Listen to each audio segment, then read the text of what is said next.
The Truth to Power Award recognizes an individual or institution that has shown conspicuous fortitude, tenacity, and resoluteness in holding those in power to account. Well, how else can one describe the work of Maria Ressa and her colleagues at Rappler? Over the past 4 years, we have witnessed an unprecedented assault on journalists and the truth. It's been frightening. But in the Philippines, the stakes for the team at Rappler have been an order of magnitude higher than we can imagine. Fueled by a sense of uncompromising integrity, the team at Rappler has followed that North Star of journalism to hold those in power to account despite the threats, to afflict the comfortable and comfort the afflicted. As documented in Ramona Diaz's remarkable film, A Thousand Cuts, we witnessed the daily challenges and acts of journalistic courage undertaken by the Rappler team. It is a distinct honor to present the IDA Truth to Power Award to Maria Ressa and Rappler.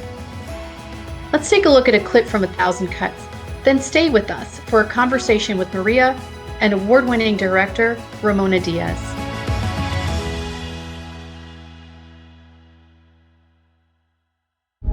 Mr. President, is it important that people be afraid of you? Fear. Yes. Hello and welcome. I'm Maria Ressa. Maria Ressa carries the torch of press freedom in a country held in thrall by a populist president. It started with the drug war. Do not do drugs because I will kill you. President Duterte began his administration with the drug list. This is the drug industry of the Philippines. He showed everyone a list. People on that list started dying. I'm telling the Filipino people it's gonna be bloody. We demanded the government be held accountable. Duterte was annoyed by our reporting. You are a fake news outlet. They will be allowed to criticize us, but you go to jail for your crime. We started getting attacked on social media. The government created disinformation networks, so people have no idea what the truth is. I was getting an average of 90 hate messages per hour. We don't even know whether we can trust the police to protect us. Just because you're a journalist na ito, you're exempted from assassination.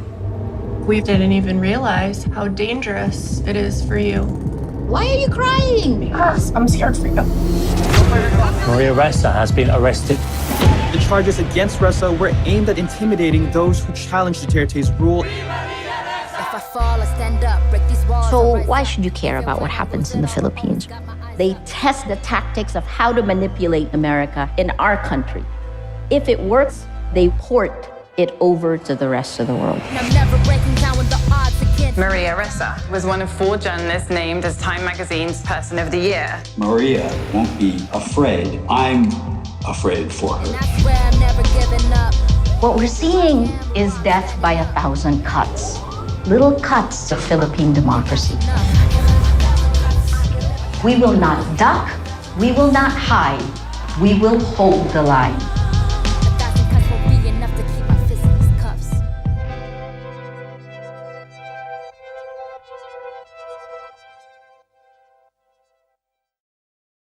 So thank you, everyone, for tuning in. And of course, I'd like to thank the IDA for this honor.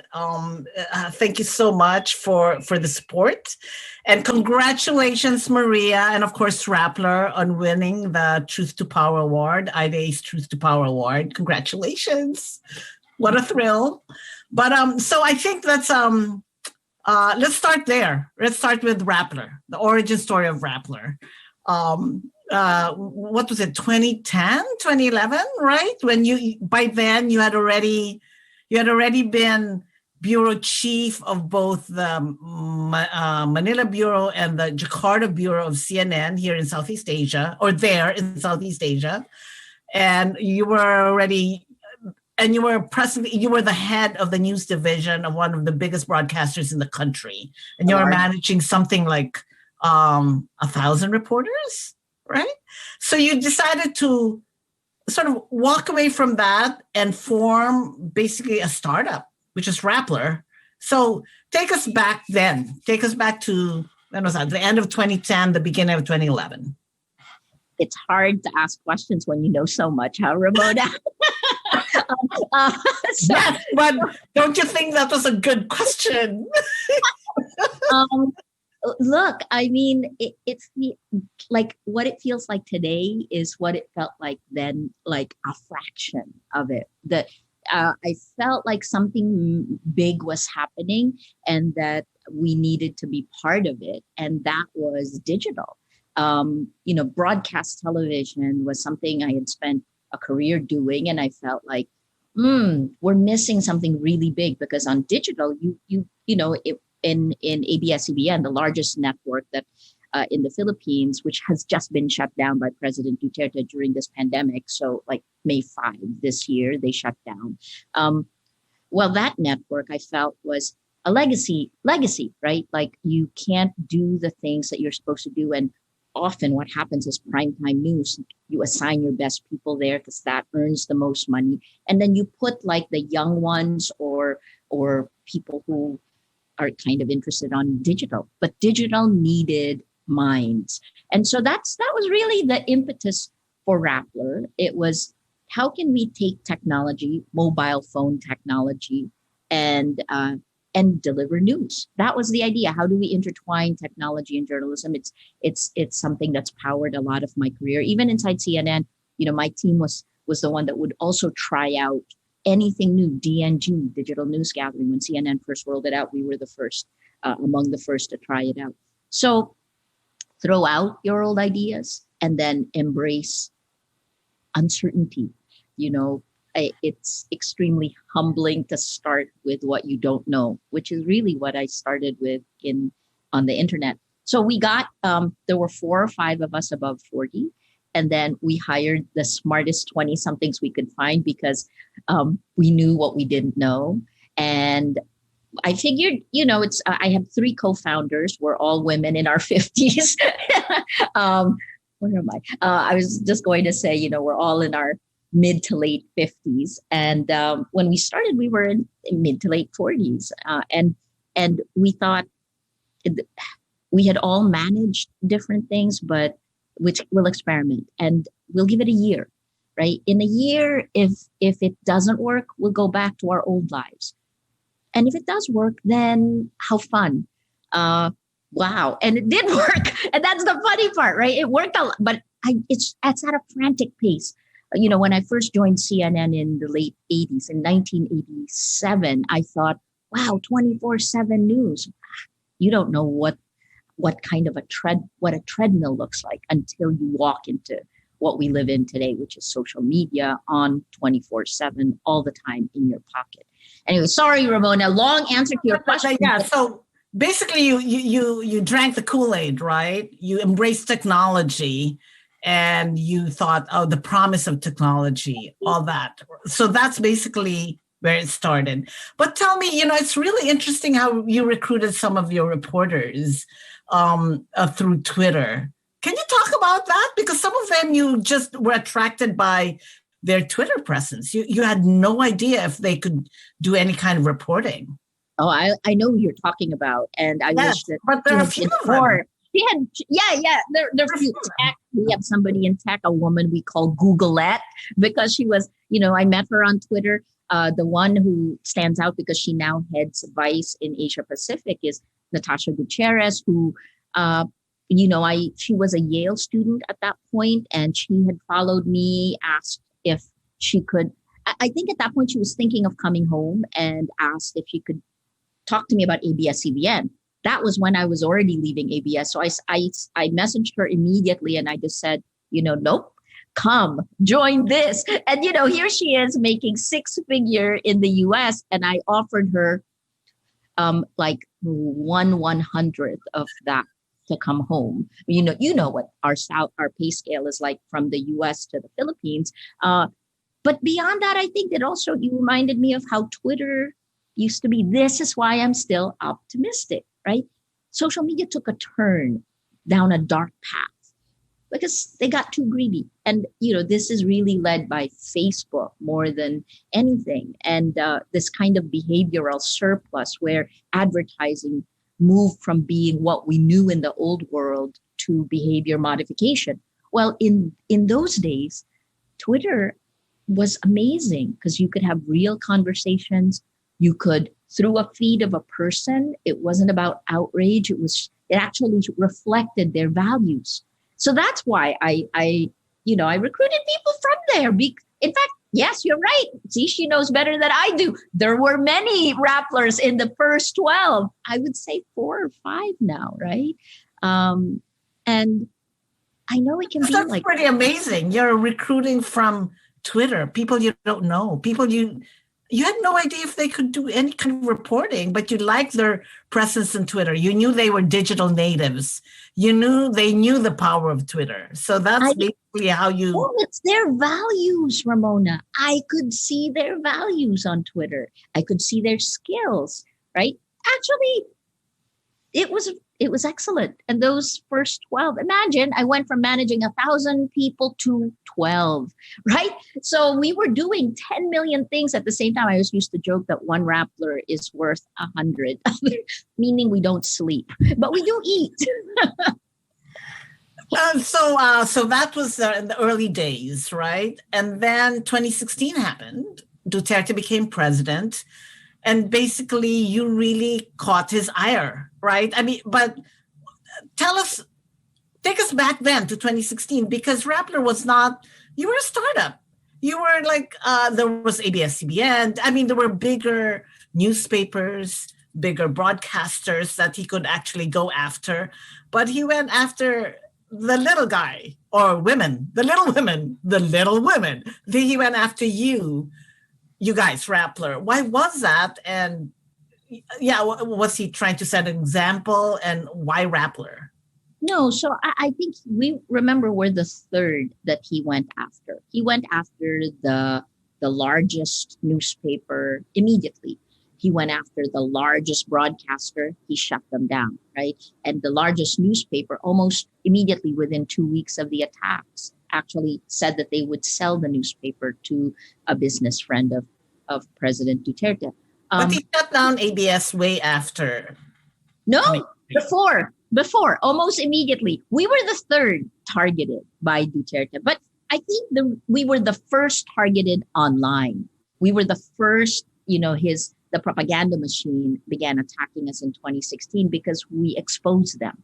So, my gosh, 3 things. I think the first is that we drank the Kool-Aid, as you said. We were born on Facebook in 2011, the end of 2011. If Facebook had better search, we probably wouldn't have continued building the website. I was experimenting with a lot of things at the same time.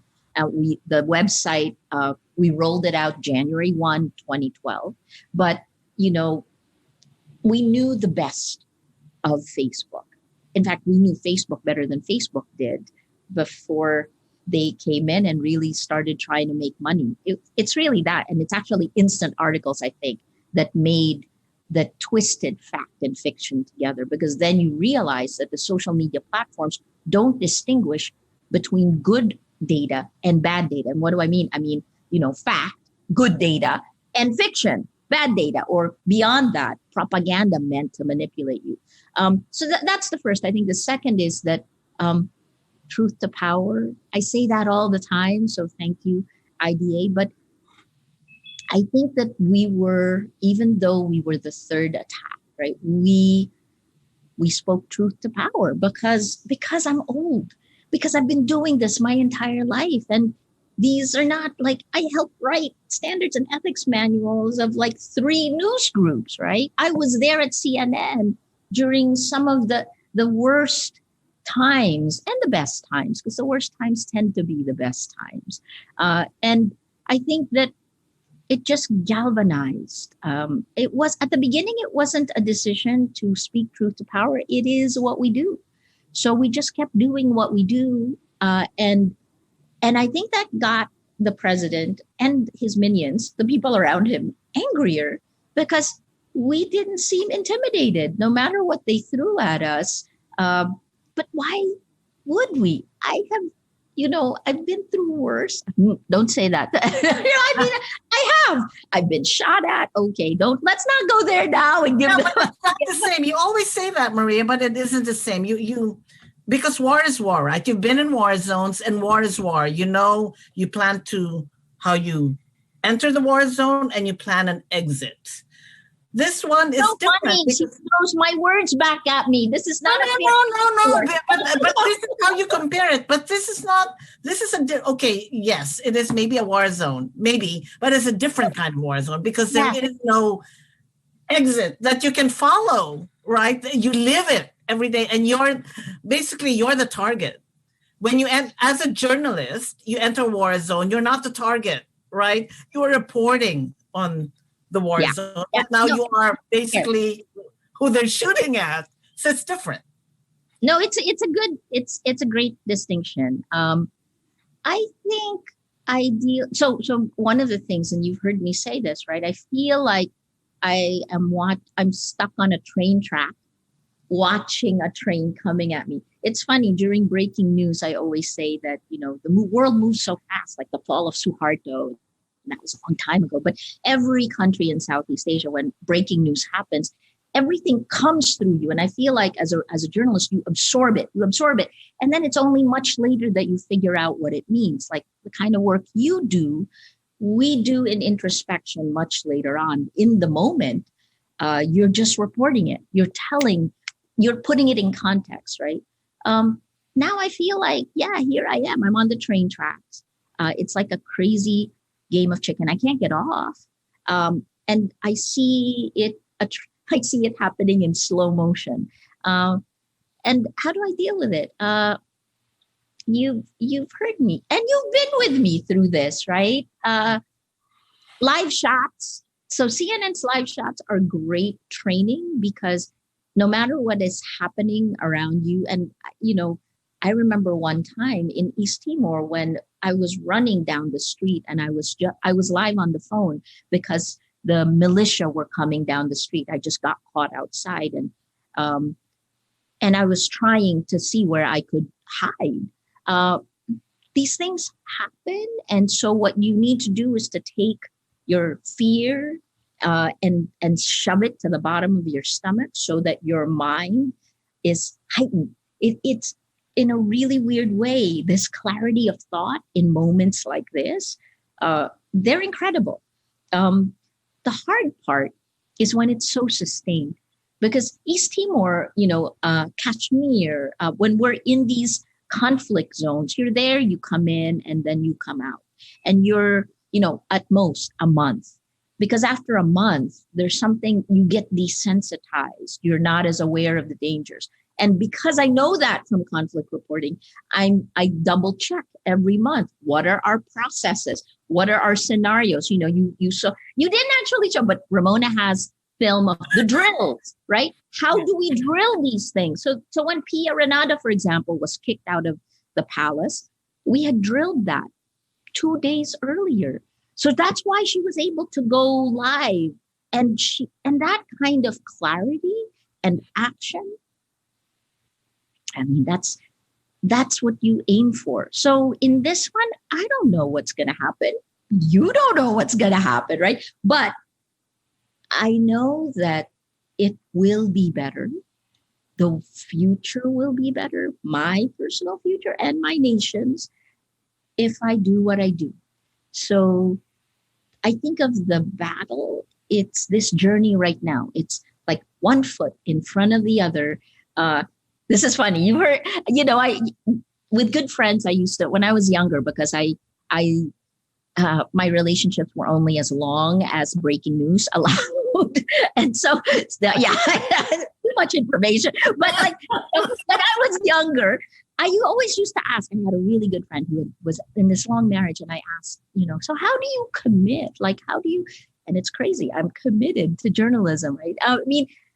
And she said, she had been married 18 years at that point. She said, you wake up and you say, I love you today, and I promise to love you tomorrow. That's really good, right? So that's my thing today. I will hold the line today. I promise to hold the line tomorrow. It's pretty good, right? How about the day after? I don't know what the day after will bring. And frankly, the day after will be changed by the fact that I held the line today And I promise to hold the line tomorrow. So, Maria, give us a picture of what it's like to report in the Philippines. I know it's not the safest place to report. So give us a scenario.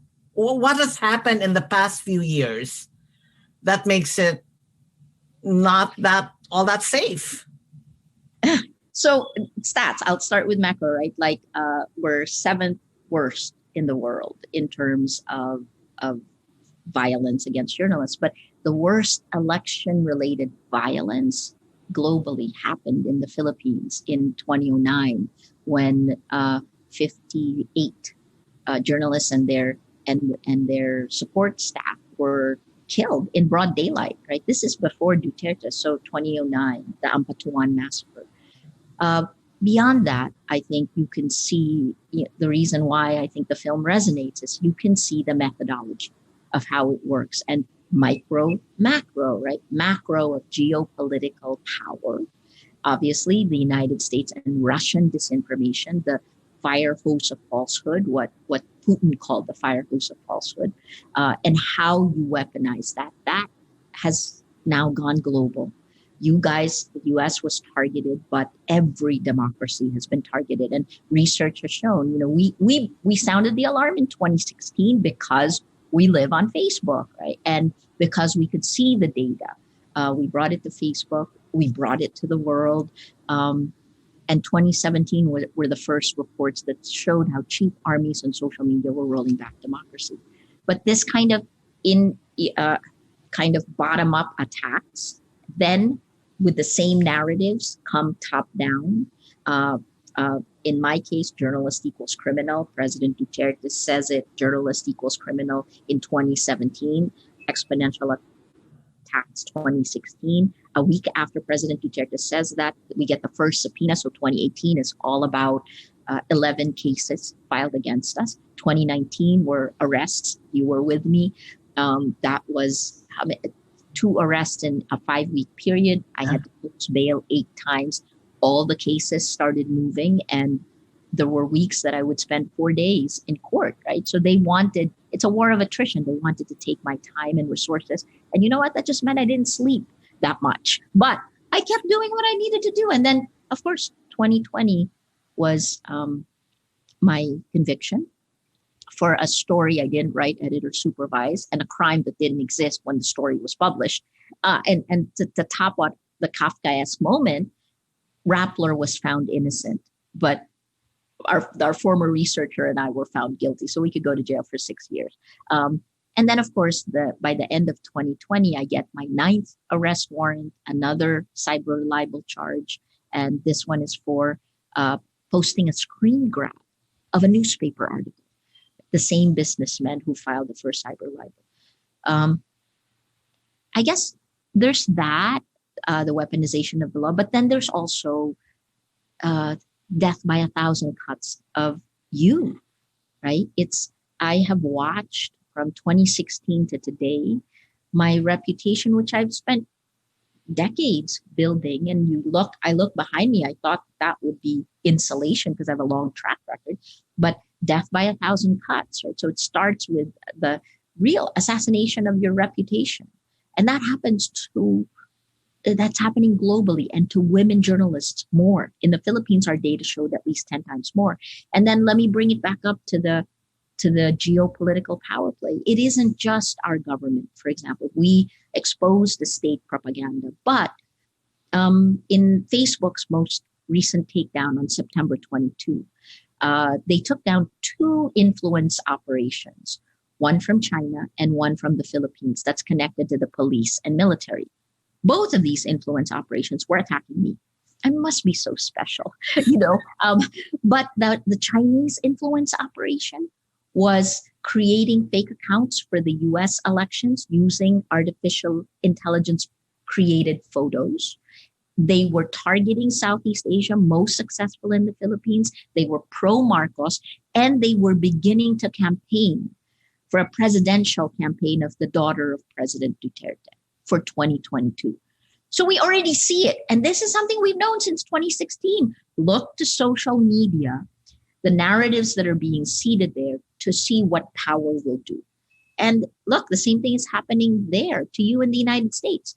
President Trump's claims that he hasn't gone off of election fraud was seeded in August of 2019 on social media by RT, Russia Today, amplified by Steve Bannon on YouTube, and President Trump, right? Bottom up, top down. Same thing. We got to fix this. That's our biggest challenge. My God, that's a long thing, right? I just thought of one more thing, because which was really surprising to me when I was filming you. I was asked the other day what really surprised you, and I tried to think, and I think one of the things that really surprised me was the trolling you received every day, and that the trolling was very personal and very gendered and very sexual. Is that something, I know it still happens, maybe not as much, but it still happens. Is that something that you used to? How do you handle it personally? And how do you can't respond to it because that's what they want you to do. So how do you handle it without responding to it?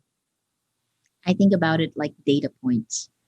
It's I study it, and that's weird because it's really by now it's been 4 years, so there's nothing new that I think they tried to look for my vulnerabilities. So thank you again for making me stronger.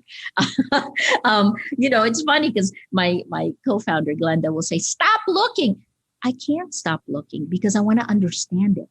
And so that process, again, it's shifting from left brain, right brain. It's shifting from thinking fast to thinking slow.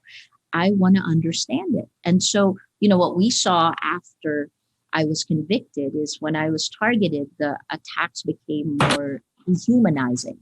It was really, they shifted again. And the problem with dehumanization is that's a prelude to violence. A German friend had pointed out that, this is what the Nazis did to the Jews. This should be illegal, right? And so I guess I still dream, I collect, I look at it, and Martin Luther King said it, right? The arc of the moral universe is long, but it bends towards justice. And there will be justice. It just may not happen tomorrow. But, I take it step by step. First, accountability of Facebook, Mark Zuckerberg and Facebook. I mean, these are the two things we worked on in 2016, right? We challenged the impunity of Duterte in the drug war, and Mark Zuckerberg and Facebook. So, please help us do something about this behavior modification system that delivers our news, that takes your data, and allows this. We cannot. The world has been on a trajectory where name and shame worked, and it made everyone more civilized in a public sphere. And now it's like the demon has been unleashed, and we're going to have to pull it back and trap it again. Because I think the other part that this time shows me is that people globally, despite the differences of nations and cultures, have far more in common than we have differences, because these platforms use our biology to manipulate us. So if we start there and begin to think about the good, because there's so much good. You saw this, right? There's so much good. How do we incentivize the good? How do we do that? I mean, and that's where power and money comes back. So I feel like this year also has made me really think about the world through those frameworks. Journalists hold power to account. It's always connected to money. We follow the money to find the wrongdoing. Well, it's smack in front of our eyes. And the people who have power and money have got to be shamed into doing the right thing for all of humanity. You talk about falling into journalism, right? It wasn't something you thought you were going to be growing up. I was supposed to be a doctor. My mom. Of course, when Asian American, of course you were supposed to be a doctor. That's like a given. And then so tell us how you fell into journalism, and talk about how journalism has changed. You've been a journalist for 35 years? And it's changed, right? And also the mission of journalism has changed. So Tell us how you felt. You were with me in the final transformation. Yes. So what did you see? What? Oh, are you asking me the questions now? Oh my goodness. Now I saw you, I think, articulate something that you had been trying to work out in your head for a while. And then when you finally articulated it at the Annenberg School at UPenn, it was, it shut everyone up in the room, right? You could hear a pin drop because you said journalism is activism. And everyone was like, oh! It's like, what? She said it. And that was the first time I heard you say it in public, but you had been mulling it over. You had been working it out in your head. But by the time we had, of course, finished shooting, and I didn't have a crew. But I saw it, I witnessed it when you actually got to that moment when you said it. Because you hadn't, before then you hadn't said it out loud, but you were already thinking about it. Well, what's funny is when someone follows you as closely as Ramona did, she could pinpoint in every speech, what changed, and in that one. So I will add the caveat, which is in a battle for facts, journalism is activism. That was how I first crossed, because in the end, facts are critical. And I didn't know at that point how critical it was for any human endeavor. I was only looking at it as journalism and then the impact on democracy. But frankly, if we all do not agree on a shared set of facts, we can't be in a shared reality. We can't do anything together. There can be no meaningful human endeavor, right? So I really moved further along since that time period. I think that was like 2 years ago. But look, the reason, 3 thoughts at the same time. I was a traditional broadcast journalist. I came of age. I call it the best years of CNN. I learned a ton. And, after almost 20 years, I got tired of breaking news. And I was like, okay, I can do this. I can think. And that's actually what's trained me for today. It's like, that was like my going to the gym. And now I'm running the marathon. But at a certain point, I said, I want to do something. I want to build something. And that's why I decided to come home. So it goes back, your love-hate relationship, right? Our love-hate relationship for the Philippines. It's so funny. Over the years, in 1986, I came home. I came home on a Fulbright because I wanted to find out what being Filipino meant, because I grew up in America. And when I came back, I never felt as American as I did. That's when I realized, oh my gosh, embrace being an American because you are. And then, when I went back to the US after that, I never felt as Filipino as I did because I'm not, I think this is the weird thing of the Truth to Power Award and the attention on us. The attention has been necessary so we survive. And our community has helped that. We've had the largest crowdfunding campaign in the Philippines, right? Our legal fees are astronomical compared to, it's like a third of our entire annual spend and sometimes more. So our community came around us. The only weapon a journalist has to fight back is to shine the light. So we tell our story. Ramona, thank you for being there. But I think that there's so much that is changing. And oftentimes we forget to be in the moment and to catch where the wind is blowing. And this time period has really made me do that. Aside from Duterte's attacks, it's coronavirus. You know how much I was traveling, right? So I didn't realize how exhausted I was until the lockdown happened. And even then, friends had told me, why are you coming home? And I am coming home because I chose this as my home. No, but that is a question. I mean, right? I traveled with you. We went to different journalism conferences. People actually thought you had already left the Philippines and were self-exiled, right? You self-exiled. People thought that. And then you'd tell them, no, I'm going home. And they would always be like, why are you going home? Because you actually have a choice because you are both a citizen of the Philippines and a citizen of the US. And people will always be surprised that you would go home. Like Amal was surprised you would go home. I mean, really, it's, so why do you, when you there's a long tradition of, of people fighting for their country outside their home country, because not an option, because I'm not alone. I have 100 people in Rappler, right? That's one. You know this. We've had this conversation so often. I'll tell you the two conversations we always have. This one, and then the other one is, when you portray something, where is the line between enabling and where is a moral line? Anyway, we can go to that later. This is a conversation we always have. But in this one, Ramona, it's like, I chose the Philippines in 2004. That's why I decided to take the job at ABS-CBN, and shifting out of CNN to ABS-CBN. It's like CNN was all I knew. It had become part of my identity. I was the bureau chief in South, in Manila for a decade, at Jakarta for another decade, and making that choice was actually forced me to define myself in the same way that President Duterte is forcing me to define who I am again, right? And when I decided to come home, it's kind of like love again. It's like commitment, right? For better or worse.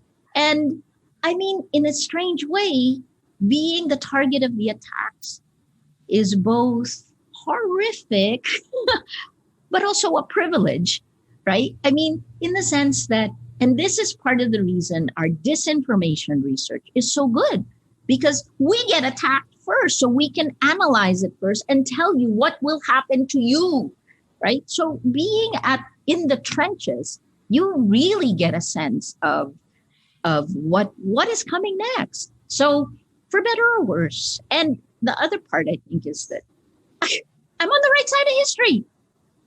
I'm not going to buckle.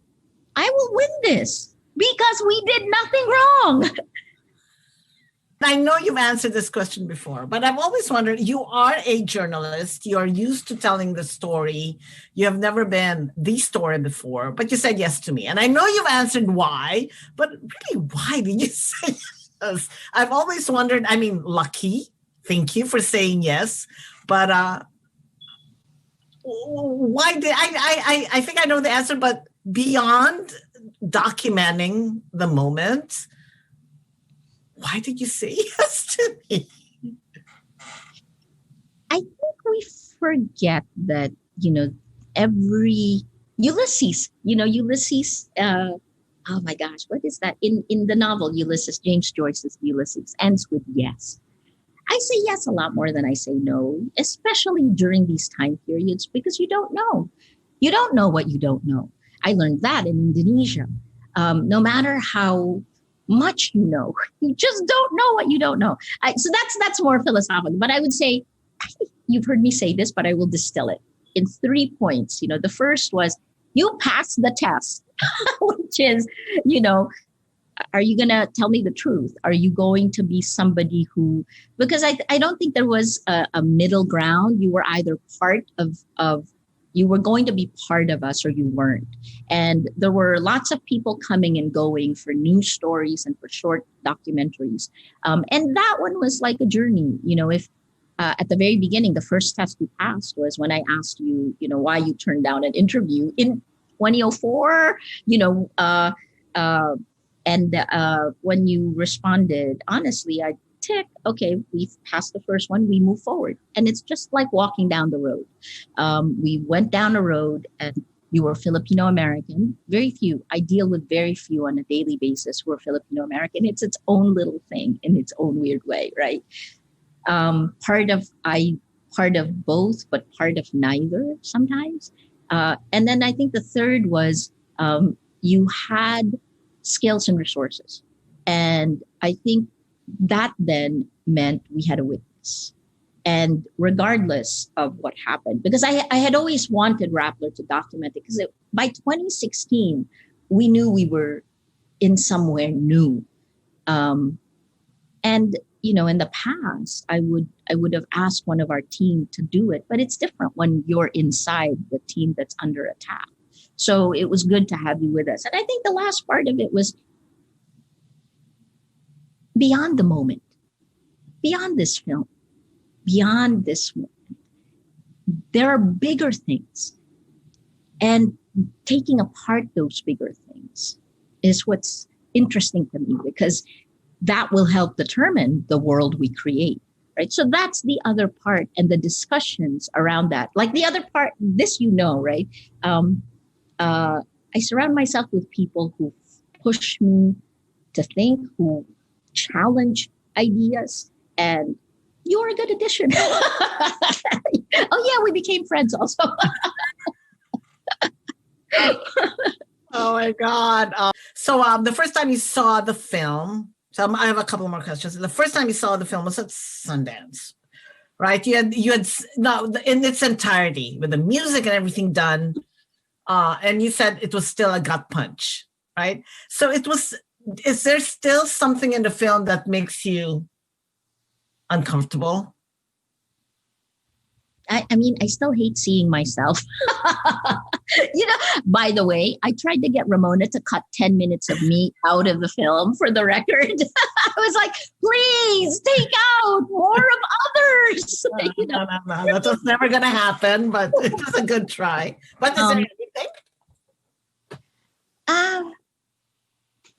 I spend a lot of time thinking about what it means. And so I actually go back to watch. I'm going to watch again on Friday, and it'll be different. There's this great quote by T.S. Eliot, right?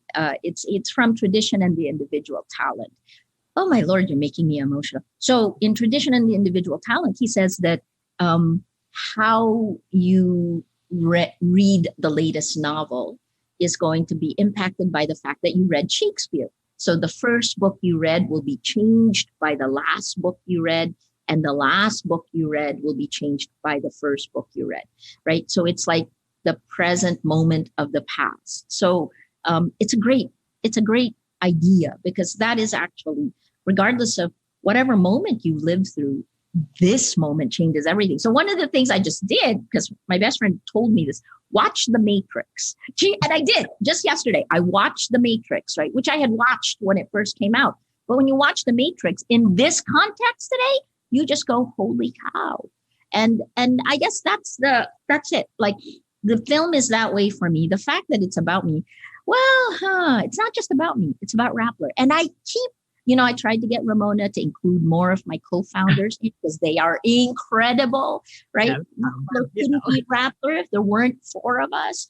I just even though I'm the shyest, I think I may be I'm really shy. Even though you are shy. I've seen you in shy moments. Yeah, you are.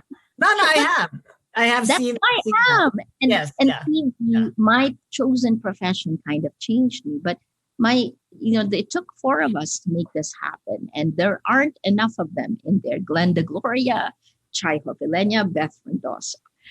And you saw Patricia Evangelista, and you saw Pia Renada, who is like a linchpin. She just gave birth. Well, no, her daughter's a year old now. So she just gave birth when we went to Sundance last year. It was amazing. She was breastfeeding. Right? And she came to Sundance. It was incredible. Yeah. And I think so I see the march of time. I see the present moment of the past. And I try to figure out, how will that change how we build the future? That's sorry, I got to No, but I really think beyond Rappler, and I think I've told you this before, I think your legacy really are the reporters, and how you've that's why it's so interesting in the film. For me, it was very important to show them emotional while you're very not. So I'm going to tell you. You are too. But it's like the younger you, right? I imagined it as you younger, Pia and Patricia. And I think they're the legacy beyond that, because you've trained a lot of reporters, especially female reporters. Yeah, they're already doing great stuff, right? I mean, that's the best part. But, the other part, which we talk about all the time, is that it's not just the training of the reporters, I guess. It's also, how this constant challenge. People don't look at Rappler as an innovative news group anymore, but we are. That's the other part, right? It's like, sorry, I jumped into that, but we found a sustainable business model. And this, so the last quote I'll share with you is this quote, right? Nietzsche said it. What doesn't kill you makes you stronger. So I actually think I have to thank President Duterte for several things, right? Yeah, look at you. I think I have to thank him for really forcing me at the tail end of my career to live my values. How many times do we get to make that choice? I know who I am. It's very humbling. Holy cow. Okay, ask me another question. It's very humbling what? It's very humbling to realize. Ask for help. That's the other part. I'm not very good at that. And if it had continued the way it was, I probably wouldn't have, because I had risen in my career in a particular way of a particular time. This generation will be different.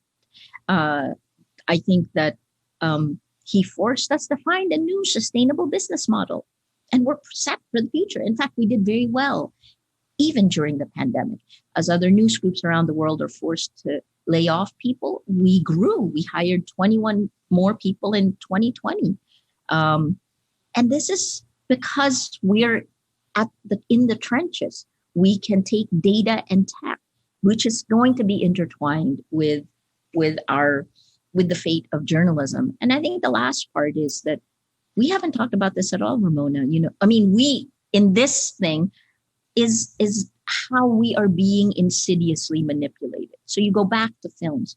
I think the best part of films is that you're there for that moment in time. You're focused on that, and hopefully not on your cell phone. And you will have that experience, because right now, the way Facebook, the way social media atomizes reality for us, the way it insidiously manipulates us, we're creating a new breed of human beings. And you're living it in the United States, right? Like, you're looking at, I saw a video last night of people in California refusing to wear masks and fighting each other because of that. These are conspiracy theories and narratives that are seeded on social media, and they insidiously manipulate us. This must stop.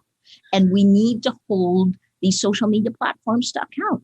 And yet you're optimistic about social media platforms. Yeah, right? You haven't given up on them. You still think that they will move away from this or go back, right? Go back to those really wonderful days when you started Rappler. You believe that still. You do. Yes, absolutely. And if they won't, we'll force them to. Right. So that's what I spent 2020 doing. I did, two things. We in the Information and Democracy Forum, we had an infodemics working group. I co-chaired that with former EU Parliament member Maria Ressa. She's at Stanford now. And we put together like the smartest people we can find doing the research on this. And we came out with solutions, systemic solutions to this, 250 tactical ones and 12 broad goals that should be there. But beyond that, there are now laws coming out. The European Democratic Action Plan is out. The US is moving. The Facebook was all hands on deck for the US elections, and they the US squeaked through just barely, right? And you still haven't solved the problem of how you are going to change the minds of those whose minds were radicalized.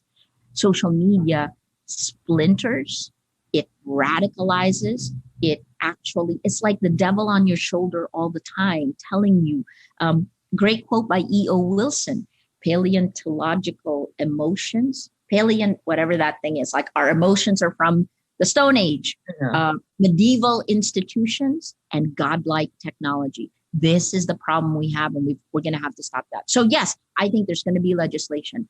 And then speaking of legislation, the best thing that's happened so far is that with the help of A Thousand Cuts, there are laws coming out now that are going to protect journalists. The most recent one passed December 27th in the US.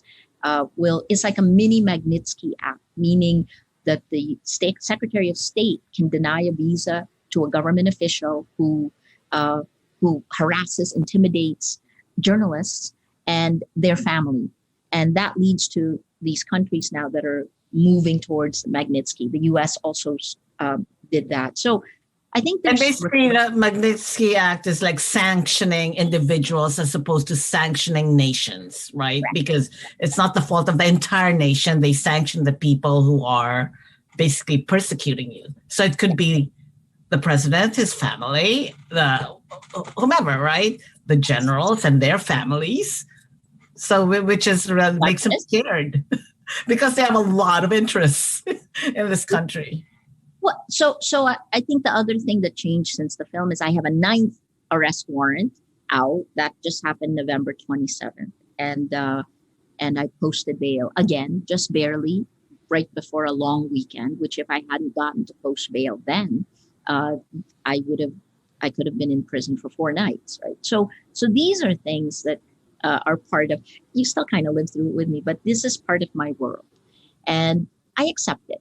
Right? This is what it takes for now, but it's going to get better. And you have a travel ban. You cannot leave right now. Yeah, that's true too. But I'm fighting it, right? I'm going to fight every step of the way. And you know what? It's like, I won't go gently into the night. So where do you see the Philippines in a couple of years? Where do you see yourself in, where do you see yourself moving forward? Best and worst case scenarios. I don't know. I mean, I really don't know. And I also embrace that uncertainty. I could be in jail. It's not as if I don't think about the worst case scenarios. But also we could have, like the United States, a new president since these cases are politically motivated, right? I mean, who knows?